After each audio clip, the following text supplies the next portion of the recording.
D2 Word Life here with Rip. I can't get a Valentine's Day either, Tides. Go fuck yourself. Oh, you know that's true. I can get anyone I want. I just choose not to right now. Sure. But anyway, besides volume, today we're reacting to top 3 places you can't go, but people went anyway by MrBallen here. He has many videos styled like this, but either way, they're still good. Well, disturbing, but good enough for us to react to. So anyway, this is one of his newest ones here. Not want to take up too much of your time.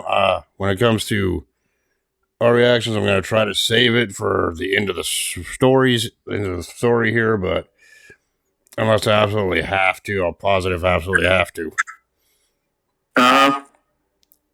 That way you can get most of the story out. So let's get it started.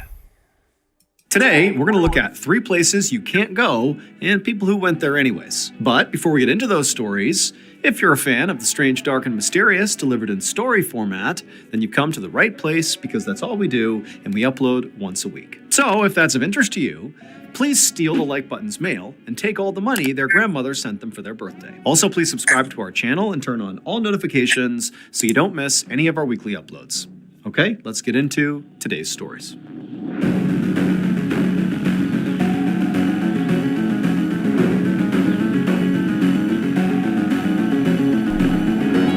Silent Flight.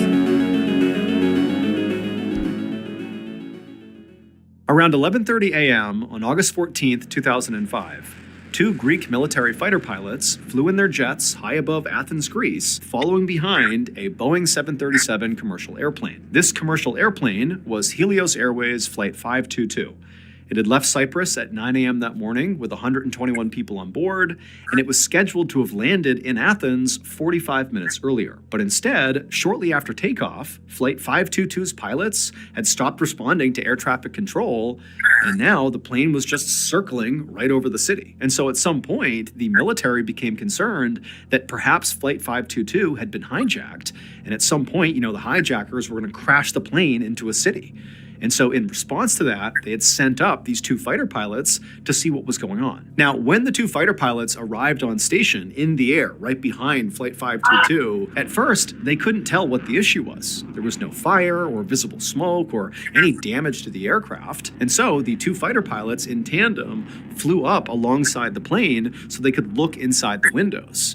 And when they did, and they saw inside to the actual fuselage, they saw all the oxygen masks were dropped down in front of the passengers, and all the passengers had the masks on. However, all the passengers were passed out. They were slumped over with these masks strapped to their faces. Now, the fighter pilots had no idea if these passengers were unconscious or dead or some combination, but for right now, all they cared about was, are the pilots conscious and able to fly this craft? And so the 2 fighter pilots flew up until they were parallel with the cockpit, and they looked in the window, and they saw not the pilots. They saw the oxygen mask drop down, but the pilots were not there. Instead, they saw this one guy who was clearly not a pilot. He was not in a pilot's uniform, looking out the window at them, just waving, just some random guy. And so the 2 fighter pilots had... Sounds like something you would see in a horror movie. Most likely. God, what the heck was going on there?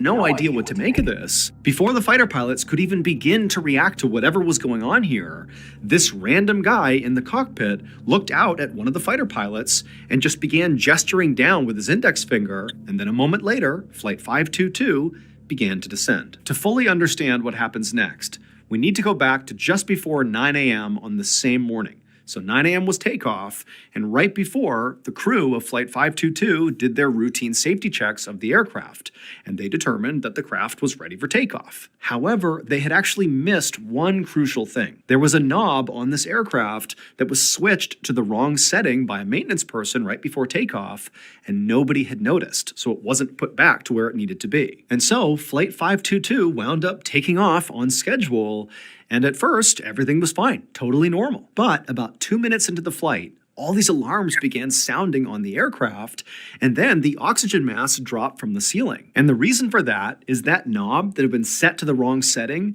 controlled how much breathable air was in the aircraft during flight.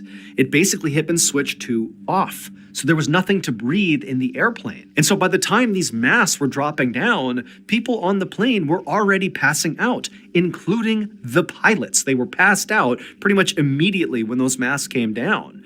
And so it's absolutely chaos in this plane. Everybody's passing out, except for one person, 25-year-old flight attendant Andreas Prodromo, who, when the masks came down, he was awake, he was conscious, and instead of grabbing one of those masks from the overhead, he managed to connect himself to one of the emergency oxygen tanks. Now, the reason that's very important is the masks that drop down on an aircraft have a very limited supply of oxygen. But Andreas, who was actually training to be a pilot, was aware of that, and he put on this emergency oxygen tank, which had way more oxygen to it. And so suddenly he's breathing a much longer air source, and he's looking around the plane, and everybody's passed out except for him. Now, we don't know at what point he learned this, but at some point, Andreas would have noticed, as he's breathing on this emergency oxygen tank, that out the window he would see the plane is just flying in circles. And it would have dawned on him that not only are the passengers out, but very likely so are the pilots. And so literally there's nobody flying this plane. And so he had a decision to make. Either he was going to just sit here until the plane crashed, or he was going to do something, like try to fly the plane. And that's what he ultimately decided to do. And so Andreas stood up, he took his oxygen tank, and he headed into the cockpit, and after moving aside the unconscious pilots, he attempted to fly this plane. And so the two fighter pilots who flew up alongside the cockpit and looked in and saw that one random guy who was waving to them, that was Andreas. And unfortunately, despite the fact that Andreas was training to become a pilot, he was not remotely qualified or skilled enough to fly a big Boeing 737. He had no idea how to fly this aircraft. And making the situation even worse is very shortly after Andreas entered the cockpit, the plane ran out of fuel. And so it left its automatic holding pattern that it had been in, flying in circles, and just automatically began trying to descend. But that required pilot input to land the plane. But Andreas knew he couldn't possibly land this plane successfully. And so as the plane automatically began its descent down towards Athens, this huge city full of people, Andreas did the one thing he could do. He took one last look at one of the fighter pilots outside the window, and he gestured to them that the plane was now beginning to descend. And then Andreas, he grabbed the yoke of the aircraft, and he intentionally banked it to the left, basically flying the plane away from Athens, and he guided this plane into an unpopulated hillside where it crashed. Andreas and all 120 people on that plane all died in the crash. However, because of Andreas's heroic final act of steering the plane away from Athens, not a single person on the ground was hurt. What the? Oh, your thoughts on that story? Yeah, that sucked. Yeah. Yeah, you think people... Also, they should have the pilots should have paid attention to their fucking shit like they're supposed to. Yeah, I could say accident happened, but this was a big major one.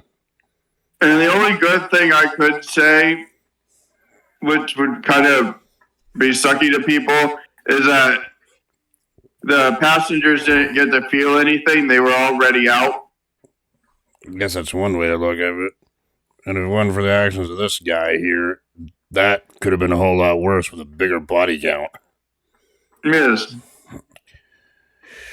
So I guess if there's one silver lining, I guess that would be it, but there's really no silver lining in a situation like that. If it would have crashed into Athens, millions of fucking people, not even speaking billions of fucking people, would have been taken out. Taken out or affected.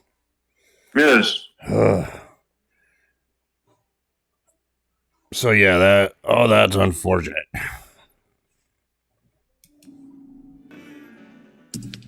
Frozen in fear.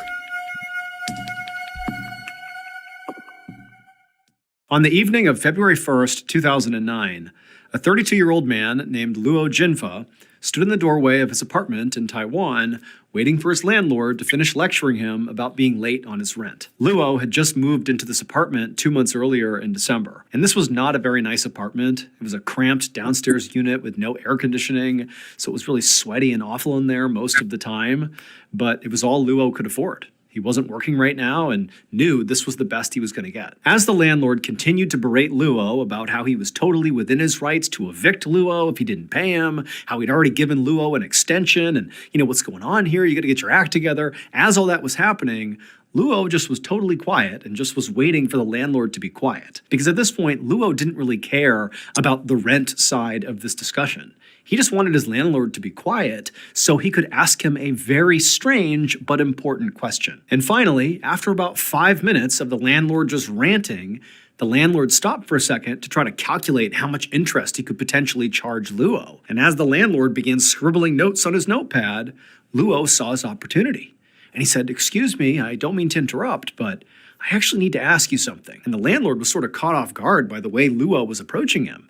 The landlord thought he was intimidating Luo, so the idea that Luo was now going to, interrupt him and go a different direction with this conversation felt sort of disrespectful. But the landlord looked at Luo like, "What question could you possibly have?" And Luo just said, "Do you know if anyone's been murdered inside of my apartment?" After Luo asked the question, the landlord just stared at Luo like he didn't really know how to process this question at all. But then after a moment, this look of shock disappeared, and once again, the landlord was just annoyed with Luo and said, "You know what? I know what's wrong with you, but I'll be back in a month, and you better have your rent." And then the landlord just turned around and walked away without answering Luo's question. Now, Luo was pretty stressed out about paying the rent. He had no money and had no idea how he was going to pay his landlord in a month. But the much more pressing issue in Luo's life were the very strange things happening inside of his apartment, which is what prompted him to ask that strange question to his landlord. And so not getting an answer to that question just made this whole situation that much more stressful for Luo. And so after the landlord disappeared down the hall, Luo kind of hesitantly turned back around and went back inside his apartment and shut the door, and immediately he just felt terrified. 1 month later, on March 2nd, 2009, a day after. Okay, well, about this story, here's just my quick assessments. I think your apartment's haunted, bruh. Yeah. And yeah, nope, not me. Screw that. The rent was due, Luo's landlord had still not received rent from Luo, and so he spent that entire day, March 2nd, calling Luo, trying to get him on the phone to be like, "Where's my money?" But Luo wasn't answering his phone, and so eventually the landlord went to Luo's apartment and knocked on the door. Eventually, when Luo didn't come to the door, the landlord just used his own key to let himself in. Now, the landlord didn't really know what to expect when he walked inside of Luo's apartment. All he knew was that Luo was kind of a weird guy, and he certainly wasn't paying rent, and, his general impression of Luo was definitely a bad one, and so he kind of expected the apartment to reflect the negative things he thought about Luo. But when he stepped in there, even the landlord was shocked at what he saw. The apartment was in total disarray. Furniture was all over the place and stacked up against the walls in weird arrangements, and there were all these bottles of empty alcohol all over the place. There was a freezer that Luo had moved to the middle of the living room floor. The place just was a total mess and just kind of all over the place. But the thing that really creeped the landlord out the second he walked in there was that all over the walls were these yellow and red pieces of paper with prayers written on them that had been stabbed into the wall with individual knives. Like Luo had taken a prayer and stabbed it to the wall over and over and over again, all over the apartment. Now, the landlord had no idea what to make of any of this. He just knew he was done with Luo. He was evicting him. And so he quickly searched the apartment just to make sure Luo was not really in here. And he wasn't. The apartment was empty. And so after that, the landlord just left the apartment. He locked the apartment. He went and got a new lock at the hardware store, came back, replaced the lock, and was determined to never let Luo ever come back. And in fact, Luo would not come back. The landlord never had to worry about, telling Luo to stay away. He just never came back.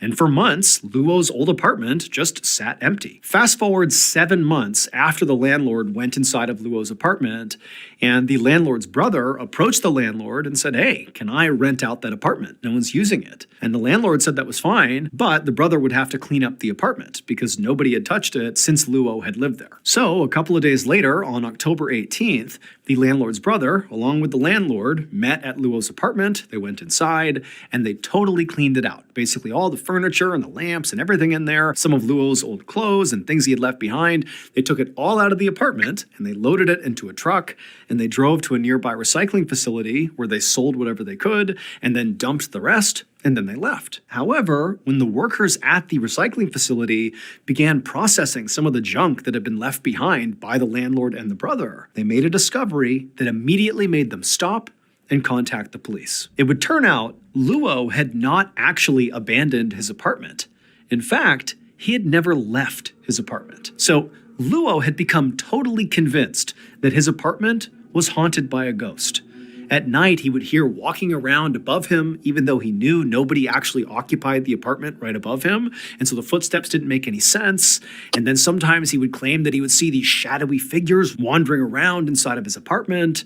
Now, it's worth noting that Luo did have mental health issues and he was a drug user, but he was absolutely adamant to the people he spoke to that there was something strange happening inside of his apartment. And so he began to wonder if, maybe somebody had been murdered in his apartment and their ghost was now haunting him. Hence the question to his landlord. And so this haunting, or whatever it was, just continued night after night, day after day for Luo. And What the fuck is going on? Some weird, creepy shit. I haven't heard this story before, but I have a feeling that they found his body in that freezer. Most likely. Then again, I don't know. I could be totally wrong, but signs point to that. Well, they're saying that the people found something in there and they called the police. So all speculation is that they found his body. Somewhere. it was driving him absolutely mad. But Luo discovered there was actually one place he could go in his apartment that would sort of protect him from whatever was happening inside of there. And that was to lock himself inside of his bedroom. However, his bedroom was not a real room. His bedroom was that big freezer the landlord found sitting in the middle. Oh, good Lord. Don't tell me I was spot on with that. Yep, like I said. I wasn't even trying to give away the ending of the story. That was pure speculation because I never heard the story before. Well, like I said, all speculation leads to that. Exactly. Middle of his living room. Luo had been climbing in there and shutting it to protect himself from this entity at night. But he would always prop the lid open just enough so that air could come in and out of there because it was airtight. However, shortly after Luo's conversation with his landlord about being late on rent, Luo had gone back inside his apartment, gotten really drunk, climbed inside of his bedroom, shut the lid, and forgot to prop it open. And so as he lay there, he slowly suffocated to death because there wasn't any circulation. And after he died inside of his freezer, nobody found him. And then 7 months later, after Luo's landlord and his brother emptied out Luo's apartment, they brought that freezer along with everything else to the recycling facility where the workers there would open up the freezer and they would find Luo. Oh, good Lord. I hate it when I'm right. Sometimes. Yeah, well, you could speculate it from where it said frozen in fear, so... Yeah, and when they said they found something that freaked them out and they called the cops, that was my first thought when they said something about the freezer. Yep, mine as well. That's still unfortunate, though. The fact he wasn't found for like 7 months, though, bro. Did they not have any smell coming off of the freezer? I'm pretty sure they would have been. No, it's airtight, so that you wouldn't be able to do anything. You wouldn't be able to smell anything. It is true unless you actually opened it up. Yes. Then that freaking decaying smell would hit your ass. Yeah. which the landlord didn't even do. So yeah, I can understand that. All right. Another thing about it. Into the dark. On August 4th, 2019, a 28-year-old man named Sombora left his farm in rural Cambodia and headed off into the jungle. His goal that day was to climb the nearby Chakrai mountain and try to harvest as much bat guano as possible. So bat guano is bat poop, and it makes excellent fertilizer. And in the jungles of Cambodia, there are all these mountains, including Chakrai Mountain, that have these cave systems full of bats. So it's a great place to go looking for bat guano. And Sum and his family, they would go out there and harvest as much as they could in order to support their farm. This is kind of like their main business. In other words, they're shifting through shit. Yes, bat shit. Batshit crazy. It gives a whole new meaning to batshit crazy. Actually, then again, I know this is a dang fact. That stuff is also used made in everyday products like makeup. Yes. So yes, ladies, in a sense, when you put makeup on your face, you're rubbing batshit on your face. Yep. Along with everything else they make it out of. Uh-huh. And so on this particular day, Sum was not just going to climb this mountain and go into random caves and hope for the best. Today, his mission was to go to one cave in particular that he knew had a ton of bat guano inside of it, mostly because the other people in the area that went out harvesting bat guano, they wouldn't go into this cave. And the reason for that is the cave was really, really narrow and tight and frankly dangerous because of it. And so they didn't go into it. But Sum was a very slight guy with a narrow frame. And so he could basically get himself into tight spaces and reap the benefits of places like this cave. And so after hiking for about an hour through the jungle and then up this mountain, Sum finally reached the entrance to this particular cave. And it was an opening that was about 3 feet by 3 feet, and you really couldn't see very far into it. But Sum knew what he was doing, and pretty much immediately got down on his stomach. He got his flashlight out, he took his guano bag, which had a long strap coming off of it so he could drag it behind him, and he began wriggling his way into this opening. Now, the way this cave system roughly worked is there was this narrow entrance that went kind of straight ahead like a tunnel, but then periodically, as it continued along, there'd be these kind of like pockets, these openings where it would get big enough where Sum could actually get up onto his hands and knees and kind of move around a little bit. And it was inside of these pockets, these caverns, where all the bats would be. And that's where most of their poop was. And so all Sum was trying to do as soon as he went inside this cave is get to these caverns and then do his harvesting. And so Sum, he wriggled his way forward, he got through that first tunnel section, and he entered the first cavern. And sure enough, there were quite a few bats on the ceiling, and there was all this bat guano, about a pound of bat guano. So he was looking at about a pound of shit. Yeah. But no, I know harvesting aside, that's the way they make money. I don't think I would feel too particularly comfortable being in an enclosed space with hundreds of bats above me, would you? Yeah, no. That'd probably freak you out. I'd be like, nope, not me. Yeah. And so he scooped it all up, he put it into his bag, and then he kept on moving through the tunnel into the next cavern. And as he was making his way down that second stretch of tunnel, shining his light ahead, he saw what looked like the walls moving up ahead when he was looking into the next cavern.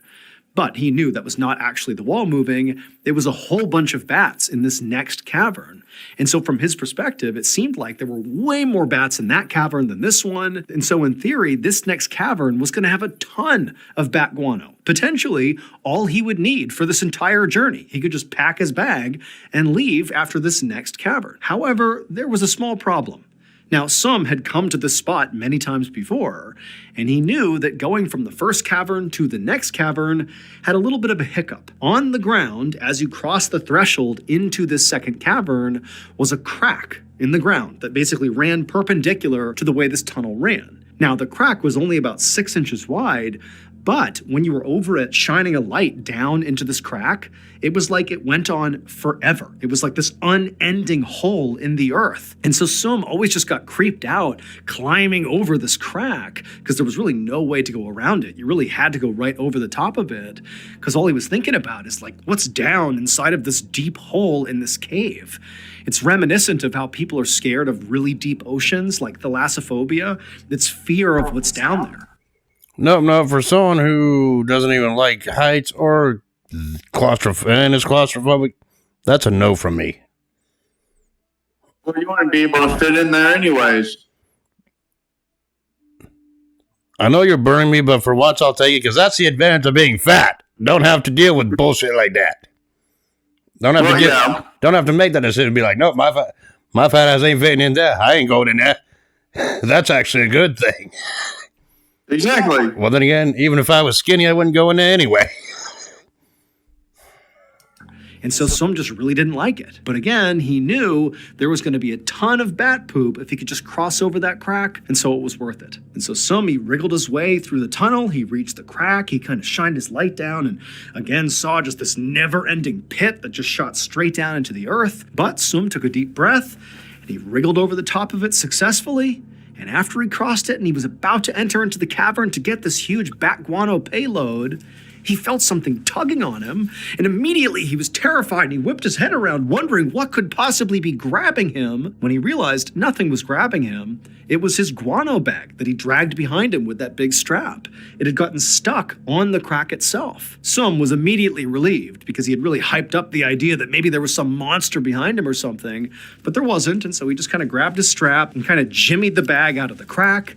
But as he did, he lost his flashlight. So he's moving the bag and he kind of fumbles the flashlight, and the flashlight rolled backwards into the crack. And as soon as this happens, Sum is watching with horror as he's seeing the light kind of jostling around as it tumbles down into the crack, but then it comes to a stop. Like it didn't just fall endlessly into the earth, it got wedged at some point, and the light from the flashlight was actually shining straight up. So it was pretty near the surface. And so Sum's thinking to himself, okay, that's bad. I can't lose my flashlight. I have to be able to see to get the bat poop and to get out of here. But let me just turn around and I'll reach into that horrible crack and I'll get my flashlight and everything will be okay. And so Sum carefully backed back down across the crack. And when he was looking straight down into the crack, he could see the flashlight. And it was wedged, pointing straight up, maybe 1.5 feet or 2 feet down. Now, Sum did not want to reach his arm into this crack for all the reasons he was scared of the crack. Like, he doesn't know what's down there, but he really needs his flashlight. And so Sum kind of backed himself up and mentally prepared himself and then reached into the crack and began blindly reaching down, hoping to grab this flashlight and yank it out as fast as he could. But as he reached, he couldn't quite get to the flashlight. And so he began turning and twisting his body and forcing his shoulder deeper and deeper until finally he could touch the flashlight. And then finally, right as he grabbed the flashlight, something happened. That night, Sum did not return to his farm. Now, his family was not actually that worried about it because it was not uncommon for Sum to go out on these guano foraging adventures. Oh, hell no. I already know where this story's going without even finishing it. Uh-huh. Oh, hell no, man. Talk about claustrophobe. No, that's every claustrophobe's nightmare. I really hate to make assumptions, but yeah, it sounds like it went that direction. Yep.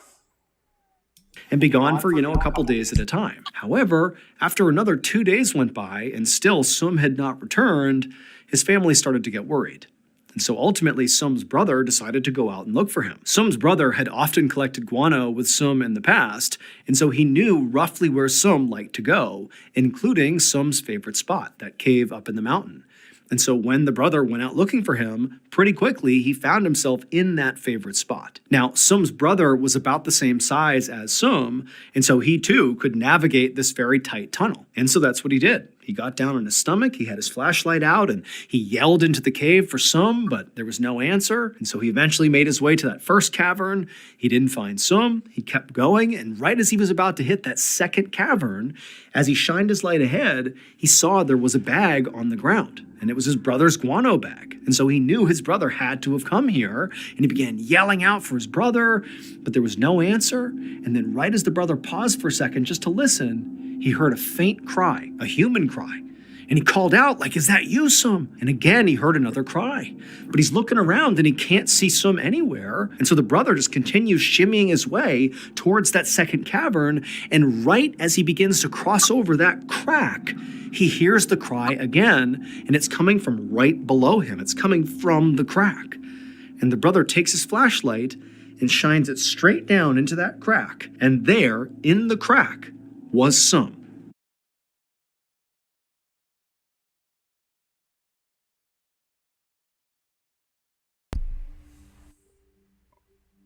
Yep, just as I thought. Hell no. Yep. Sorry, struggling with my mic a little bit, trying to get it on, but hell no. Yeah, fuck, screw that. That's why my ass doesn't go in cake. Well, then again, I'm too fat for that. Yeah. But then again, even if I was skinny, like, say, this person right here in this photo, I still wasn't going there for that reason. Imagine if that was you. You know how fuck. Imagine you in that position right now. I don't think you'd be having very fun. No. You probably want to die at that point. Yeah. Ugh. Well, my fat ass wouldn't be able to get in there anyway, so. I'm just saying, hypothetically, if you were skinny like that guy. Yeah, fuck that shit. Ugh. He was wedged all the way inside of the crack. It would turn out, a few days earlier, when Sum was in this cave reaching for his flashlight, he couldn't quite get his fingers around the flashlight. And so he kept turning his body more and more until his body was parallel with the crack itself. And then finally, right as he's leaning down and he gets his hands on the flashlight, he rolled and fell into the crack. His whole body basically perfectly fit into the crack, and down he went several feet where he wedged into the crack. And then once he was wedged down there was nowhere to go. He was absolutely trapped. And so Sum laid in this crack for days, having no expectation he was going to get out. He was totally wedged, no food, no water. He was going to die, and he knew it. In fact, he actively wished he had a knife on hand so he could take his own life. But luckily for Sum, his brother would find him, his brother would go and get help, and on the 4th day of Sum being trapped inside of this crack, rescuers were able to pull him out, and he would make a full recovery.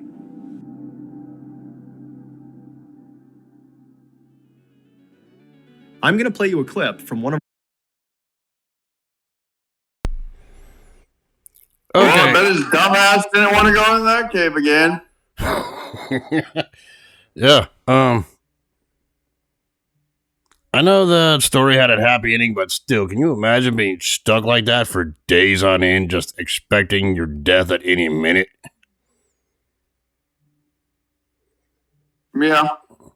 I mean, thankfully for me, I'll never experience that because I'm way too big. But still, seriously, no. Joking aside, yeah, no, that would really suck. That's like a claustrophobe's worst nightmare. Yeah. It's like, for me, I don't like free being in closed, tight space. Imagine that. That'd be the ultimate hell for that. I mean, like I said, what would you think if that was you stuck down there for like days on end? I'd probably take myself out. Yeah, if you had it, like that guy said. Like what's that story? He wished he had a knife on him just to take it right then and there to end the suffering. Yep. At least he got out and made a full recovery after his brother discovered him, but Jesus Christ, that would have been torture being stuck like that for days. Though. Definitely wouldn't want that. Wouldn't wish that on my worst enemy. Yep. So anyway, that was our thoughts and our reactions to these 3 stories. Which one kind of messed with your head the most? Also, why wouldn't you have someone with you? Maybe it was something he did often, alone, anyway, or maybe he was an expert at doing his job out there alone. So he figured, or at least have another fucking flashlight. That's the moral of the story. Carry 2 flashlights. It is. In shitty situation like that, no pun intended. But anyway. That was our thought. That was our free reaction. That last one though got me. Even though it had a happy ending, as happy ending as you can get, that one still got me.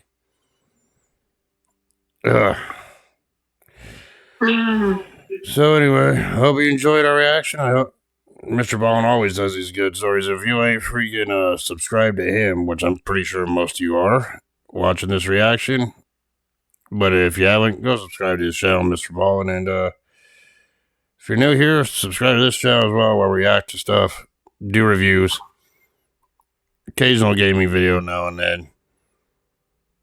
So yeah, we hope you enjoyed this video. So yeah, we will see you all with the next one. Peace.